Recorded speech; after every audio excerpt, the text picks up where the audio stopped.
ఓం గంగణపతే నమ. ఐం సరస్వత్యై నమ. శ్రీమాత్రే నమో నమ. క్రీం క్రీం మహాకాళికాయ నమ. క్లీం కృష్ణాయ గోవిందాయ గోపీజనవల్లభాయ నమో నమ. ఓం నమ శివాయ శివాయ గురువే నమో నమ. యా దేవీ సర్వభూతేషు మాతృరూపేణ సంస్థితాః నమస్తస్యై నమస్తస్యై నమస్తస్యై నమో నమ. క్రీం మహాకాళికాయ నమో నమ. ద్రాం దత్తాత్రేయాయ నమో నమ. జయ గురు దత్తాత్రేయాయ నమ.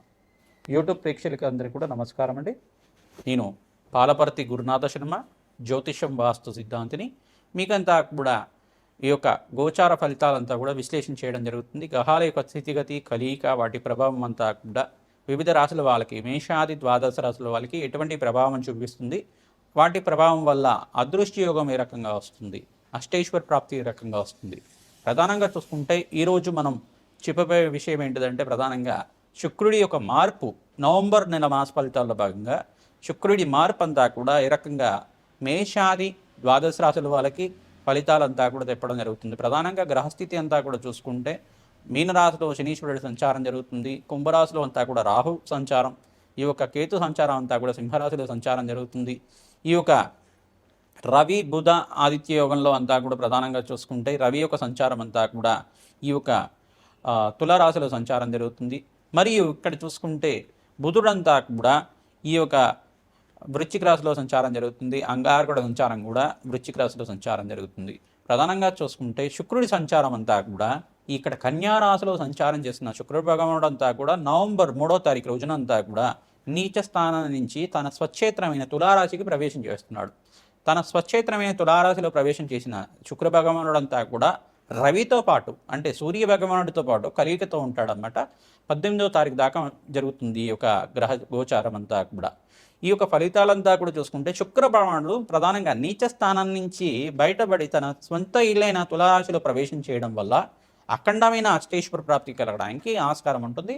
మేషాది ద్వాదశ రాశుల వాళ్ళకి వాళ్ళ జాతకరీత్యా గ్రహబలం ఏ రకంగా ఉన్నప్పటికీ కూడా గోచారరీత్యా యొక్క గ్రహాల యొక్క స్థితిగతి వల్ల వాళ్ళకంతా కూడా వ్యాపారంలో మార్పులు జరగడానికి కానీ, అదృష్ట యోగం కలిసి రావడానికి కానీ, ఆకస్మిక ధనాభం సిద్ధించడానికి కానీ ప్రధానంగా శుక్రుడి యొక్క గోచార ఫలితాలంతా కూడా విశేషంగా చెప్పడం జరుగుతుంది.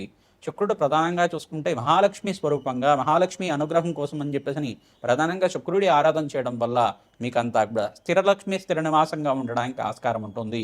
ప్రధానంగా చూసుకుంటే ఎవరి జాతకంలో అంతా కూడా శుక్రభగవానుడు కొంచెం బలహీన పడి ఉంటే కనుక ప్రధానంగా శుక్రభగవానుడు అంతా కూడా యోగకరంగా మీకు ఉండడానికి కారణమవుతుంది. భోగభాగ్యాలకు కారణం, ప్రధానంగా చూసుకుంటే అఖండమైన సుఖ జీవితానికి కారణమవుతుంది.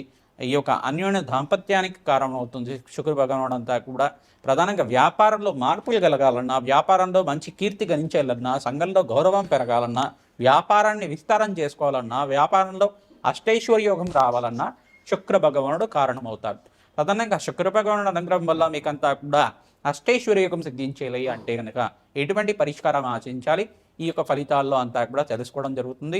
ప్రధానంగా గ్రహగోచారంలో వివిధ గ్రహాల యొక్క ఫలితాలంతా కూడా చూసుకుంటే ఈ యొక్క గ్రహాల యొక్క స్థితిగతి అంతా కూడా కొన్ని గ్రహాల యొక్క దృష్టి అంతా కూడా శని భగవానుడి దృష్టి అంతా కూడా ధనుసు రాశి మీద పడుతుంది. మరియు ఇక్కడ చూసుకుంటే వృషభ రాశి మీద పడుతుంది. ఈ యొక్క బృహస్పతి సంచారం అంతా కూడా చూసుకుంటే బృహస్పతి సంచారం కర్కాటక రాశిలో ప్రవేశం చేసి డిసెంబర్ 5వ తారీఖు దాకా ఈ యొక్క ఉచ్చస్థానంలో సంచారం జరుగుతుంది. బృహస్పతి సంచారం అంతా కూడా అతిచారంలో సంచారం 48 రోజుల దాకా, అంటే మనకి డిసెంబర్ 5వ తారీఖు దాకా ఈ యొక్క 48 రోజుల దాకా ఈ యొక్క అతిచారంలో సంచారం జరిగిన తర్వాత మళ్ళీ తిరోగమనం జరిగి మిథున రాశిలో ప్రవేశం చేసి జూన్ 14వ తారీఖు దాకా ఉంటారన్నమాట. 2026 జూన్ 14వ తారీఖు దాకా ఉంటారు. ఈ యొక్క మిథున రాశిలో సంచారం అంతా కూడా జరుగుతుంది. మళ్ళీ యథాస్థానానికి మళ్ళీ కర్కాటక రాశికి ప్రవేశం చేసిన బృహస్పతి అంతా కూడా ఈ రకంగా సంచారం జరుగుతూ ఉంటుంది. ప్రధానంగా చూసుకుంటే ఈ రోజున మనం చెప్పుకోబోయే విషయం అంతా కూడా శుక్ర భగవానుడు మార్పు అంతా కూడా తులారాశిలో ప్రవేశం చేయడం వల్ల ఎటువంటి శుభ కార్యక్రమాలు జరుగుతాయి, ఈ యొక్క అష్టైశ్వర్య యోగం సిద్ధిస్తుందా, వ్యాపారంలో ఎటువంటి మార్పులు జరుగుతాయి, వ్యాపారంలో అంతా కానీ, ఉద్యోగంలో కానీ, వివిధ వ్యాపారంలో కానీ, కుటుంబ సమస్యల్లో ఉన్న వాళ్ళైనా కానీ ప్రధానంగా ఎటువంటి పరిష్కారాలు ఆచరించాలి, మేషాది ద్వాదశ రాశుల వాళ్ళకి అష్టైశ్వర్య యోగం సిద్ధించాలి, అదృష్ట యోగం కలిసి రావాలి, రాజ్యయోగం కలిసి రావాలి అంటే కనుక శుక్ర భగవానుడికి ఎటువంటి పరిహారం చేసుకోవాలి, నవంబర్ నెల మాస ఫలితాల్లో భాగంగా చెప్పుకోవడం జరుగుతుంది. ప్రధానంగా నవంబర్ నెల మనకంతా కూడా కార్తీక మాసానికి నవంబర్ 20 దాకా అంతా కూడా కార్తీక మాసం చాలా శ్రేష్టమైన మాసంగా చెప్పడం జరుగుతుంది. మాసాల్లో కల్లా ఉత్తమమైన మాసం, శ్రేష్టమైన మాసం అని చెప్పడం జరుగుతుంది. ప్రధానంగా శివకేశుల యొక్క ఆరాధన చాలా శ్రేష్టమైంది. ప్రధానంగా ఎవరైతే కనుక శివపార్వతుల ఆరాధన విశేషంగా చేసుకుంటూ ఉంటారో పరమేశ్వరుడికంతా ప్రీతికరంగా అభిషేక హోమాది కార్యక్రమాలు చేసుకోవడం, ప్రధానంగా చూసుకుంటే నారికెల జలంతో కానీ, శుద్ధోదకంతో, గంగా జలంతో కానీ, భస్మోదకంతో కానీ ఎవరైతే అభిషేకం చేస్తూ ఉంటారో అష్టైశ్వర్య యోగం సిద్ధిస్తుంది. ప్రధానంగా మారేడు దళాలతోటి ఈ యొక్క లక్షపత్రి పూజ అనేది కార్యక్రమం అంతా కూడా దేవాలయ ప్రాంగణంలో చేస్తూ ఉంటారు. అటువంటి దివ్యమైన కార్యక్రమం అంతా కూడా పుణ్య కార్యక్రమాన్ని ఆచరించడం వల్ల అదృష్ట యోగం కలిసి వస్తుంది.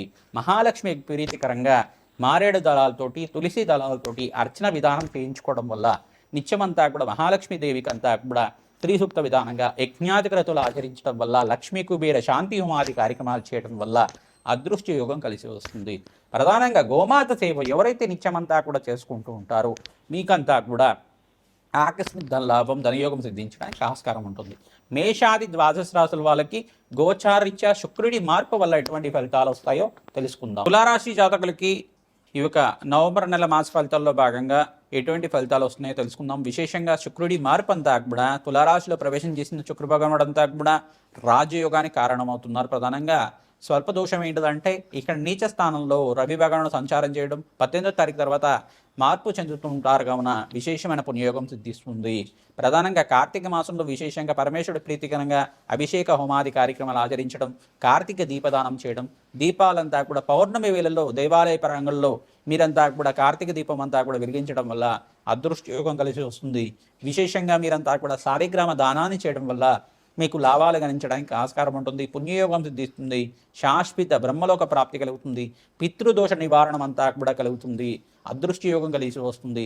స్త్రీలకి విశేషంగా ఈ మాసంలో మీకంతా కూడా అదృష్టం కలిసి రావడానికి, మాసాంతంలో ఎవరైతే ఉద్యోగస్తులు ఉన్నారో, వ్యాపారం చేసేవాళ్ళు ఉన్నారో మీకంతా కూడా అనుకోకుండా మీకంతా కూడా ఆకస్మిక ధన లాభం, ధనాదాయం పెరగడానికి ఆస్కారం ఉంటుంది. మాసాంతంలో విశేషమైన శుభవార్త వింటూ ఉంటారు. మంచి లాభాలు గణించడానికి ఆస్కారం ఉంటుంది.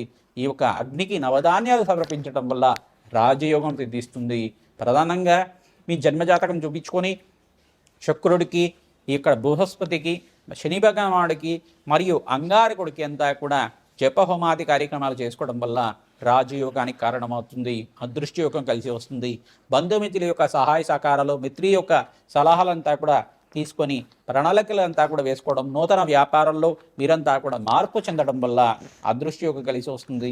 విదేశంలో స్థిరత్వం కోసం ప్రయత్నాలు మొదలుపెట్టుకోవచ్చు. మాసాంతంలో మంచి శుభవార్త వినడానికి ఆస్కారం ఉంటుంది.